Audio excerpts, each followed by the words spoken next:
Gokulam jewellers 20,000కు మించి కొనుగోలుకి gold coin, diamonds కి 5,000 ఆఫర్, ఎలక్ట్రిక్ బైక్ గెలుపొందే గొప్ప అవకాశం. అయితే ఇప్పుడు ఇలాంటి ప్రళయాలు వెంటగా రావటం వల్ల చాలా మంది అంటే ఎవరికి తోచినట్టుగా వాళ్ళు ఇంకా యుగాంతం వచ్చేస్తోంది, కలియుగం అంతమైపోతోంది, ఇలాంటివి 2025లో ఎక్కువ రాబోతున్నాయి. కలియుగము మన వాళ్ళ లెక్క ప్రకారం 4,32,000 సంవత్సరాలలో ఇప్పుడు కృష్ణ పరమాత్మ కాలం చేసిన టైం నుంచి ఇప్పటికి లెక్కేసుకుంటే కలియుగ ప్రవేశం కృష్ణ పరమాత్మ పోయిన తర్వాత పరీక్షత్తు రాజ్యం చేసేసిన తర్వాత అక్కడి నుంచి కలియుగం మొదలైంది. అంటే మహా అంటే 5,200 300 సంవత్సరాలు నడిచాయి మన లెక్కల్లో. ఓకే ఓకే, ఆ లెక్కల్లో ఇంకా 4,00,000 సంవత్సరాలు కలియుగం ఉంది. ఆ యుగాల పేర్లు ఆ మహానుభావులు ఎంత అద్భుతంగా పెట్టారు, ఎంత క్యాలిక్యులేషన్ ఉంది దాంట్లో. అవును, 4,32,000 సంవత్సరాలు టోటల్ చేయండి, 9 వస్తుంది. 4 3 2 9. దాని పేరు కలియుగం.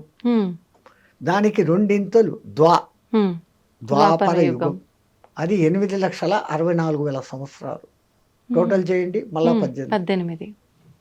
కలియుగానికి మూడింతలు త్రేతాయుగం, 12,96,000 సంవత్సరాలు టోటల్ చేయండి, 18. ఓకే.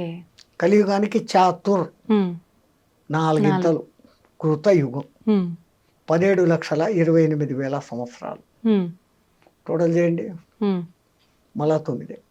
ఓకే. ఈ 4 యుగాలు కలిస్తే ఒక్క మహాయుగం. దాని టోటల్ ఎంత వస్తుంది? 43,28,000 సంవత్సరాలు టోటల్ చేయండి, మళ్ళా 9. 9 అనేది సర్వం ఖలిద్వం బ్రహ్మ.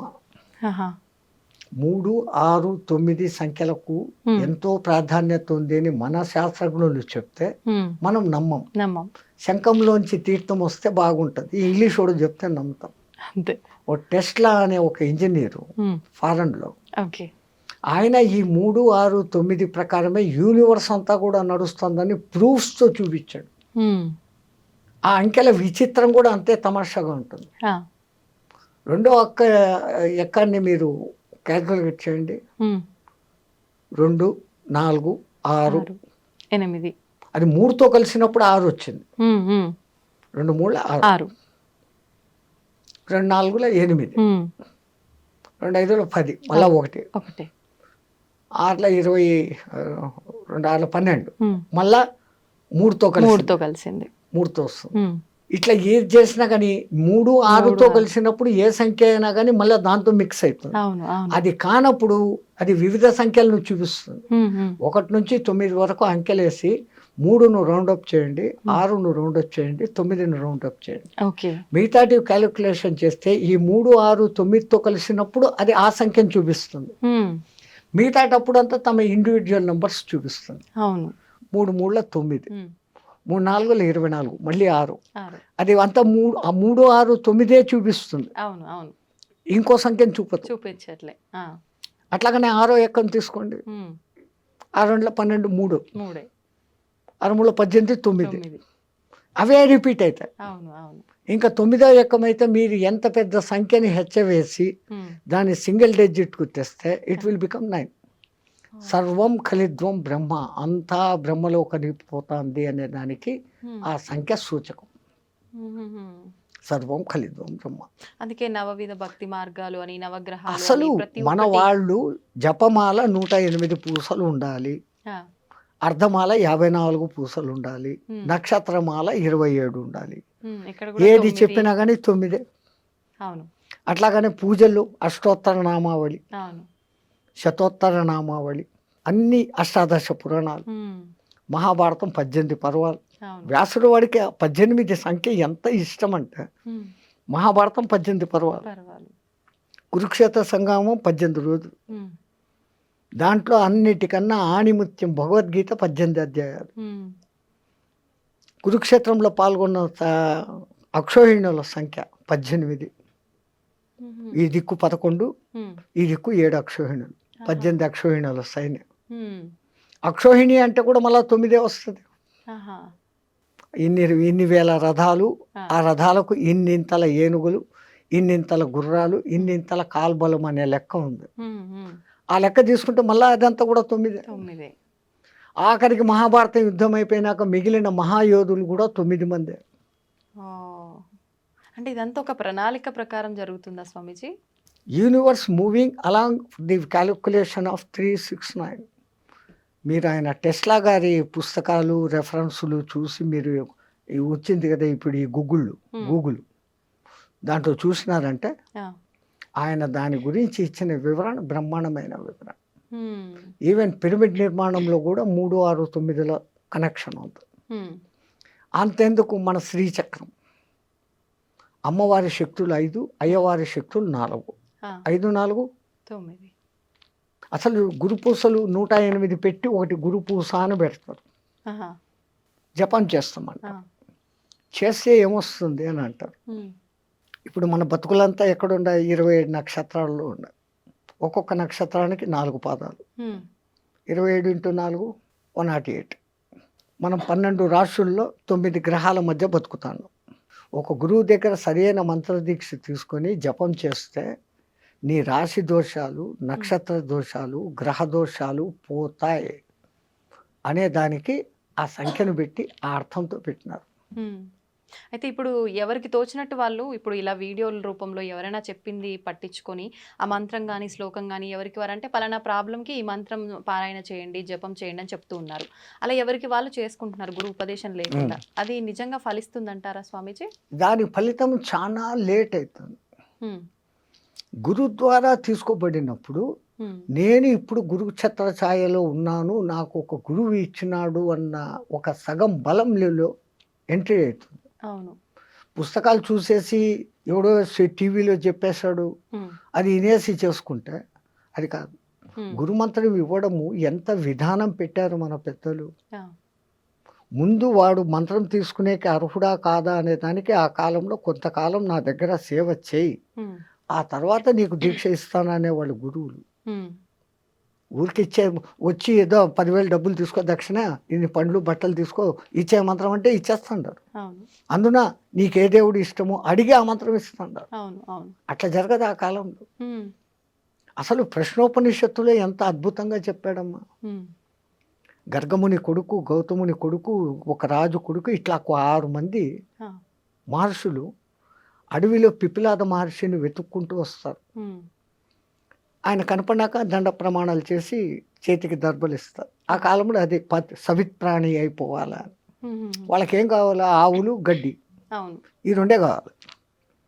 ఎవరినైనా మీరు అంటే నేను ఫలానా ఆయన కొడుకు, నేను ఫలానా. అమ్మ అంత గొప్ప వాళ్ళ కూర్చోండి అని వాళ్ళకి ఆర్ఘ్యపాదాలు ఇచ్చి ఏంటి నన్ను ఎత్తుకుంటే ఎక్కడికి ఎందుకు వచ్చారు? వాళ్ళు అంటారు మాకు కొంచెం అనుమానాలు ఉన్నాయి, మా తండ్రులను అడిగాం, వాళ్ళు మాకు తెలీదు, ఆ పిప్పిలాదుడు తప్ప ఇంకెవడు చెప్పేవాళ్ళు లేడు, మీరు ఆయన్ని పోయి పట్టుకోండి అన్నాడు, మేము వెతుక్కొని వచ్చాం, మాకు ఆ సమాధానాలు కావాలా. రావడం, సమాధానాలు అడగడం, నేను చెప్పడము, అంతేనా? గురు శిష్య సంబంధం లేకపోతే కాదు. కొన్నాళ్ళు నా దగ్గర సేవ చేయండి, ఆ తర్వాత మీ అనుమానాలు ఏదో అడగండి. ఒక బాంబు వేశాడు అక్కడ, నాకు తెలిస్తే చెప్తాను అన్నాడు. 1 సంవత్సరం నా దగ్గర సేవ చేయండి, సేవ చేసినాక మీ ప్రశ్నలు అడగండి, నాకు సమాధానం తెలిస్తే చెప్తాను. మనం ఈ కాలం వాళ్ళం ఏమనుకుంటాం? సంవత్సరం సేవ చేస్తాం, అడుగుతాం, నాకు తెలుదురా అన్నాడంటే మన గతి ఏం? సంవత్సరం పాయా. మన మెంటాలిటీ. వాళ్ళు ఆజ్ఞాపించండి గురుదేవా, ఏం చేయమంటారు?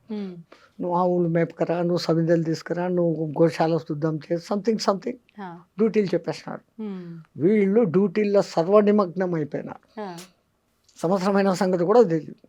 ఒక దినం సాయంత్రం 4 గంటలకు వాళ్ళంతా ఆవులు మేపుకొని అంతా వచ్చి కూర్చున్నప్పుడు, నాయన స్నానం చేశారండి, మీరేదో ప్రశ్నలు అడుగుతామన్నారు కదా. ఆ సంవత్సరం అయిపోయిందా గురువాడు? అయిపోయింది అన్న. ఇలా స్నానం చేస్తారు, వచ్చినారు, మీ ప్రశ్నలు ఏదో అడగండి, నాకు తెలిస్తే చెప్తాను. మళ్ళీ మొదటిది, వీడు అసలు నా దగ్గర పనిచేసే అర్హుడా కాదా, ఈ సంవత్సరంలో వాని మెంటాలిటీ ఏంటి, వాని మనోక్షేత్రం శుద్ధమైందా లేదా. మనస్సు అనే పొలం, క్షేత్రం శుద్ధం చేయిందా, వీడు అర్హుడు అని ఆయన కనిపిస్తాడు. అప్పుడు అంటాడు. కానీ రెండోసారి నాకు తెలిస్తే చెప్తాను అని చెప్పడం, నాకే తెలుసు అన్న గర్వం ఎవరికి ఉండకూడదు. అప్పుడు అంటాడు ఒకడు అడుగుతాడు, ఈ జీవుడు రాకేంటి పోకేంటి, చంద్ర మార్గం ఏంటి, సూర్య మార్గం ఏంటి, ధూమ మార్గం ఏంటి, ఉమ్, అసలు పురుషులలో షోడశ పురుషుడు అంటాడే ఎవడు అతను, ఉమ్, ఇట్లాంటి మహత్తరమైన ప్రశ్నలు మళ్ళీ వేస్తాడు. ఇంకా అదంతా పెద్ద విషయం. ఆహా, ఈ సంగతి ఎందుకు చెప్తున్నానంటే, ఒక గురువు ముందు శిష్యుణ్ణి శోధన చేస్తాడు. ఉమ్, ఉమ్, ఇప్పుడు ఫీజులు తీసుకొని స్కూళ్ళల్లో కూర్చొని జీతాలు తీసుకొని 30 మందిని వేసేసి మేకమందలాగా చెప్పి ఇడిచిపెట్టడం కాదు. ఉమ్, అప్పుడు ప్రతి ఒక్కడు వింటున్నాడా లేదా, వానికి అర్థమైందా లేదా, వాడు ఏ స్థాయిలో ఉన్నాడో వానికి ఆ స్థాయిలో నేర్పించు తనంత వాడిని తనకన్నా మించిన వాడిని చేసేవాళ్ళు ఆ కాలంలో గురువులు. ఉమ్, ఇంకా వాడు మంత్రదీక్షకు అర్హుడు అనుకున్నప్పుడు ఏకాంతానికి తీసుకుని వెళ్ళి ఉమ్, ఒక బట్ట వాని చెవు మీద వేసి ఆ చెవులో గురుమంత్రం 3 సార్లు మీ చేత చెప్పిస్తాడు.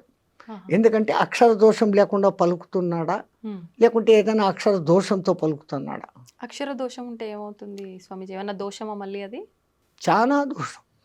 మరి ఇప్పుడు మాలాంటి వాళ్ళమంతా తెలిసి తెలియక ఎవరైనా మంత్రం చెప్పగానే మాకు ఎలా తోస్తే అలా చదివేస్తున్నాము. అది మన పూర్వీకులు చాలా జాగ్రత్త పరులమ్మా. ఉమ్, రాబోయే కాలాలలో ఈ పుస్తకాలు ప్రింటింగు వస్తుంది. అవును, అవి చూసేసి ఎవడికి వాడు మంత్రాలు చదివేస్తాడు. అవును, ముద్రా రాక్షసం జరుగ్గా కానీ ఒక శాపం పెట్టేస్తున్నారు. ఆ, ప్రింటింగ్ మిస్టేక్. ఆహా, సో నువ్వు ఒకటి చదవాల్సింది ఇంకోటి చదువుతావు. అవును, నువ్వు 1000 సార్లు 1,00,000 సార్లు చదివినా ఉమ్, అది నీకు సిద్ధించదు. ఒక్కొక్కసారి ఉల్టా కూడా చూపించేస్తుంది ప్రభావం. ఉమ్, ఒక ఉదాహరణ, ఆ, ఇంద్రుని సభలో ఉమ్, త్వష్ట ప్రజాపతి కొడుకు ఒకడు ఉండేవాడు. Hmm. వాని పేరు త్రిశూరుడు. ఉమ్, పేరుకు తగినట్లు వానికి 3 తలకాయలు. ఆహా, ఒక తలకాయతో వేదం చదివేవాడు, ఆ, ఒక తలకాయతో సురా తాగేవాడు, అదే అమృతం తాగేవాడు. ఉమ్, రాక్షసుల సహవాసంతో ఒక తలకాయతో సారాయి తాగేవాడు. ఆ, ఇంద్రుడు ఎన్నోసార్లు, నువ్వు త్వష్ట ప్రజాపతి కొడుకురా, ఇదేం దుర్మార్గం బుద్ధి, తాగకూడదు. ఉమ్, ఆడు ఇనుకోలే. ఇంద్రుడు 3 తలకాయలు నరికేశాడు. త్వష్ట ప్రజాపతి కోపం వచ్చింది. ఆయనకు ఉన్న శక్తి ఇంద్రుడిని చంపేంత శక్తి కాదు. ఇంద్రుడు అంటే మీకు ఈ సినిమాల్లో చూపించే ఇంద్రుడు కాదు. ఉమ్, ఎవడో తపస్సు చేసుకుంటా పాడు చేసేదానికి అవును. రంభ ఊరోసుని పంపాడు, ఆ, ఏమో చేశాడు అని మనకి ఈ కథలే తెలుసు. అవును, ఇంద్రుడు అంటే ఎటువంటి వాడు అంటే, ఒకడు తపస్సు చేస్తుంటే ఉమ్, వాడిలో ఇంకా కామము క్రోధము ఉందా లేదా ఉమ్, అని టెస్టింగ్ చేస్తాడు. ఉమ్, ఉమ్, ఆ టెస్టింగ్లో వాడు ఓడిపోయినాడు అంటే, వాడు పూజ అర్చన చేస్తున్న ఏ దేవునికైతే తపస్సు చేస్తున్నాడో వాడి దగ్గరికి పోయి Hmm. వాడిలో ఇంకా కామ క్రోధాలు పోలే, ఇప్పుడే వరం ఇయ్యద్దు, హీఈస్ నాట్ ఫిట్ అని చెప్పే డ్యూటీ ఆయనది. ఇప్పుడు మాలాంటి వాళ్ళ ప్రతి ఒక్కరు చేసే పూజల్లో కూడా ఇలానే జరుగుతుందంటారా? ఇంకా వినండి ఇది. ఆ, ఆ, ఆయన తనకున్న శక్తులన్నిటినీ ధారపోసి ఒక యజ్ఞం చేసి ఒక మహారాక్షసుడిని పుట్టించాడు, వృతాసురుడు అనేవాడిని. వృతాసురుడు. నీకు మంత్రం చెప్తా, దాన్ని 7 రోజులు నిత్యపారాయణ చేయి, ఉమ్, నీకు ఇంద్రుని చంపే శక్తి వస్తుంది అని. ఆ మంత్రం ఏందో చెప్పు అంటాడు. ఉమ్, ఇంద్రశత్రు వివత్వ స్వహ అంటాడు ఆయన. అర్థం ఏంటి? శత్రువు అయిన ఆ ఇంద్రుడు నా చేత చచ్చిపోగాక అని దాని అర్థం. ఆహా, కానీ ఆ రాక్షసుడు చదివేటప్పుడు ఇంద్రాశత్రు వివద్వ స్వహ అన్నాడు, దీర్ఘం తీశాడు అంతే. ఉమ్, ఇంద్రశత్రు వివద్వ స్వహ, ఇంద్రాశత్రు వివద్వ స్వహ. ఈ రెండో పదానికి అర్థం ఏమైంది? ఉమ్, ఇంద్రుని శత్రువు అయిన నేను నాశనమైపోదును కాక. అయ్యా, అట్లాగానే వృతాసురుడు ఇంద్రుని చేతిలో చచ్చిపోయాడు. ఉమ్,